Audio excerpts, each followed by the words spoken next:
അടുപ്പ് വേണ്ട, ഒരു തുള്ളി വെള്ളം വേണ്ട, മറ്റൊരു ഐറ്റങ്ങളും വേണ്ട. പാക്കറ്റ് പൊട്ടിക്കുക, അതിൻ്റെ അകത്തുള്ള സാധനങ്ങളെല്ലാം കൂടി മിക്സ് ചെയ്യുക, കഴിക്കുക. ഇങ്ങനൊരു നൂഡിൽസ് ഉണ്ടായിരുന്നെങ്കിലോ എന്നല്ല, ഉണ്ട്. ഇതിനെപ്പറ്റി പലർക്കും അറിയാമായിരിക്കും, പക്ഷെ അറിയാത്തവർക്ക് വേണ്ടിയാണ് ഈ വീഡിയോ.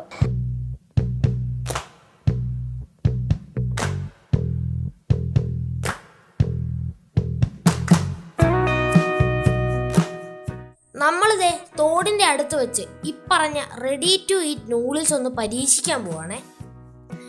ആദ്യം പ്ലേറ്റ് സെറ്റാക്കണം. അതിനായിട്ട് തേക്കിൻ്റെ 2-3 ഇലകൾ പറിക്കുവാണേ. ഇനി നമ്മുടെ പ്ലേറ്റുകളൊന്ന് കഴുകിയെടുക്കണം.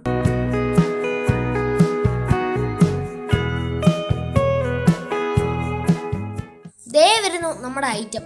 വൈ എന്ന ബ്രാൻഡിന്റെ ചിക്കൻ മസാല നൂഡിൽസ് ആണ്. പാക്കറ്റ് പൊട്ടിച്ചിട്ടുണ്ട്. ഇനി നമുക്കിതിനെ പ്ലേറ്റിലോട്ട് വെക്കാം.